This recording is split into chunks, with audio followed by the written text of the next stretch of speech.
제가 오늘 이야기하자는 거는 지금 우리 아들 둘이가 실천하고 있는 내용을 알려드리는 겁니다. 그래서 제가 이 이야기는 오래전부터 많은 사람들한테 이야기를 했어요.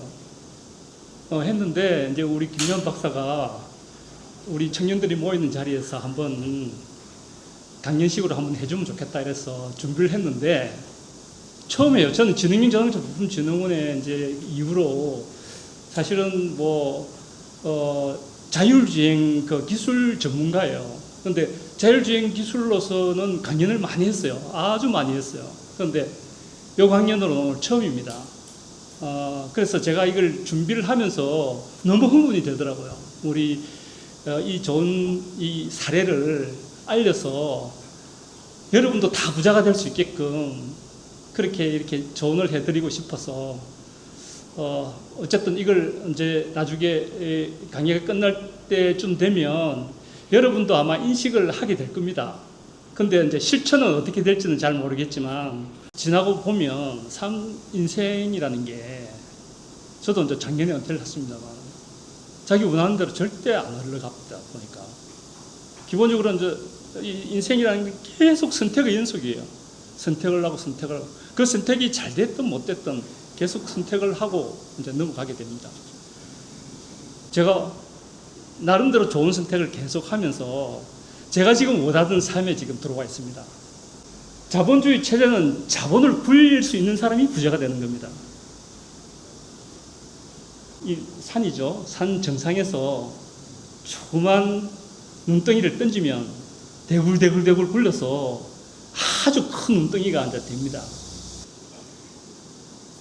미국에서는 오래전부터 자본을 굴러서 자산을 형성하는 방법을 가정에서 교육시켜 왔으며 그 결과로 미국 신흥재벌의 78%가 자수성가형입니다. 그 스노우볼이라는 말이 어디서 나왔냐 하면 그 미국의 워렌 버핏 아시죠? 워렌 버핏 오마하의 현인이라고 그랬죠. 그리고 이제 가치 투자의 어떤 귀재라는 이야기를 듣고 있던 분인데 지금 은퇴를 하셨죠. 이분이 자기 자서전을 2권을 씁니다. 그 자서전 1권의 제목이 스노우볼입니다.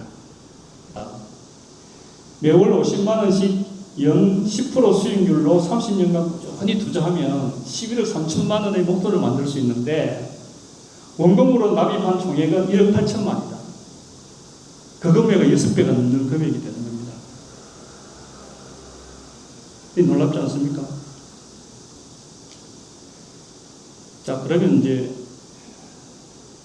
미국에서는 그럼 자식들의 경제교육을 어떻게 시키느냐? 그 경제교육을 시킬 때 가장 많이 활용된 지침서가 되었던 책 한 권을 먼저 소개를 하겠습니다. The Richest Man in Babylon. 이게 사실은 지금으로부터 딱 100년 전에 그 조지 S. 클레이슨이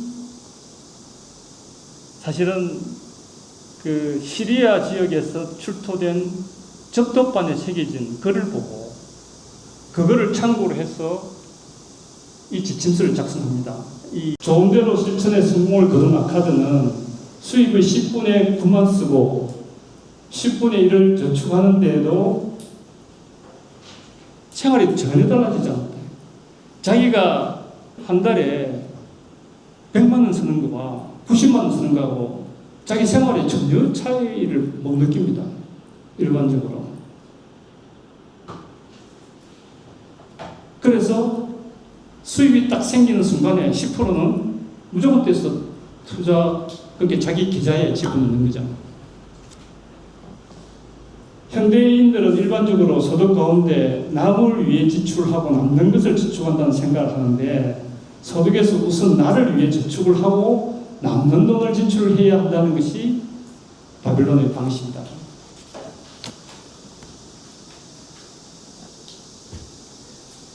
(10분의 1을) 떼어놨다면 다음은 지출 관리가 필수이다. 이때 꼭 필요한 지출과 수입으로 감당할 수 없는 욕망을 끊어야 한다. 자, 이게 또 어렵습니다. 자기가 10분의 1을 떼놓고 계속 이거를 지속할 수 있으려면 저게 돼야 됩니다. 이게 우리 간단한 말로 이야기를 하면 지출은 수입 범위 내에서 지출을 해야 됩니다. 그죠? 근데 이걸 방해하는 게 있습니다. 뭘까요? 신용카드입니다. 자, 우리가 돈만 갖고 있으면 돈이 떨어지면 못 사지 않습니까? 그럼 너한테 돈을 빌려야 되는데 이 카드는 자기가 이 빚을 쓰고 있다는 걸 망각하게 만드는 거예요. 제가 이걸 실천할 때 우리 가족, 우리 아들 2명하고 우리 와이프하고 저하고 4명이 모여서 신용카드를 절단식을 했습니다. 신용카드가 4명에서 나온 신용카드가 16장. 그래서 카드를 전부 절단을 했어요. 우리 아들 2명은 신용카드가 없습니다. 형이 그러더라고.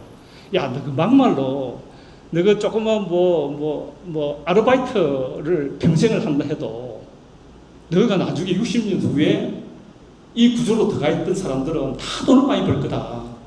내가 대충 계산해봐도 20억은 넘을 거다. 너가 60년 후에 20억은 60년 후에도 작은 돈이 아니다. 이런 이야기를 제가 들은 기억이 있습니다. 근데 크게 하고 있어요. 우리가 긴 세월을 보면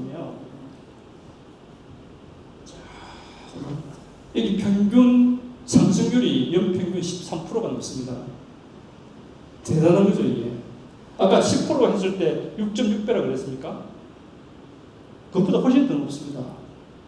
그래서 이 투자 교육할 때 가장 처음에 가르치는 게 뭔가 하면 투기를 하지 말고 투자를 하라고. 투자는 뭔가 하면 1%도 실패할 확률이 없는 게 투자입니다. 1%라도 실패할 확률, 1%가 아니죠. 조금이라도 투자를 이게 손해볼 확률이 있으면 그건 투자가 아니고 투기입니다.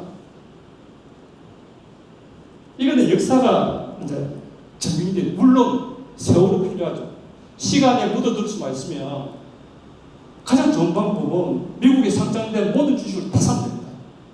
그러면 확실하게 연평균 13% 이상의 수익을 얻을 수 있습니다. 자, 이거는 불가능하죠. 그런데 이거를 대체할 수 있는 수단이 ETF입니다. ETF는 예를 들면 S&P 500 지수를 추종하는 ETF 같은 경우에는 미국에서 가장 잘 나가는 기업의 S&P 500개 기업을 넣어서 그 지수를 추종하는 겁니다. 물론 그 기업 중에서 누더나는 데도 있고 뭐 잘못되는 데도 있겠죠. 그런데 숫자가 많기 때문에 한두 기업이 망해도 아무 영향을 받지 않아요. 그래서 어쨌든 고르고 골라서 고를까요? 그러니까 이 ETF를 고를 때 그러면은 평균치보다도 더 우수한 기업들의 집단을 다 갖고 있는 주주가 되는 겁니다. 이제 이해가시겠죠? 우리 3개월 동안 이제 교육을 한 내용을 알려드리겠습니다. 첫 번째, 이걸 갖고 우리 조카들이 많이 울었습니다. 너무 심하게 이제 하는 말. 투자와 투기를 할 때 애를 계속 들어요. 이게 투기냐, 투자냐. 그러면 우리 저 막내 동생 딸내미가 어떤 질문을 받냐면 한국에서 삼성전자 주식을 샀다. 투자냐, 투기냐. 투자다 이야기를 하니까 우리 형이 아니가 니네 이때까지 헛거들었다. 앞으로 60년 후에 삼성전자가 어떻게 살아있다고 보장하냐? 누구를 보장하냐? 투기다. 그러니까 그렇다고 보면 모든 주식을 사는 것은 투기다. 투자가 아니다. 뭐 그렇게 이제 결론이 난 거죠. 그렇게 이제 이해를 시켰죠. 이 자산을 물려주는 순간에 그 자식을 나가게 한다. 그래서 좋은 습관을 물려주는 게 가장 중요한 겁니다. 그래서 좋은 습관을 자식들한테 물려주는 거죠. 좋은 습관을 이렇게 물려주기 쉽잖아요. 이 좋은 습관을 자식들한테 완벽하게 물려줄 수 있는 것은 부모가 실천하면 됩니다. 부모가 보여주는 거죠. 제가 이제 그 압축기 생산부장으로 갔을 텐데, 그때 압축기 생산부장에 부에 인원이 200명 정도 됐어요. 근데 하루는 이 조합 교육이 있어서 그 200명을 모아놓고, 제가 이 강연이랑 좀 이상한데, 이 일은 체계적이지도 않지만 우리 형이 전해준 이 이야기를 해줬어요. 그런데 제가 이렇게 모니터링을 해보면 그 200명 중에 이 실천하고 있는 사람이 몇 명쯤 됐겠습니까? 4명. 그래서 저는 오늘 오신 분들이 한 분이라도 실천을 할 수 있었으면 좋겠습니다.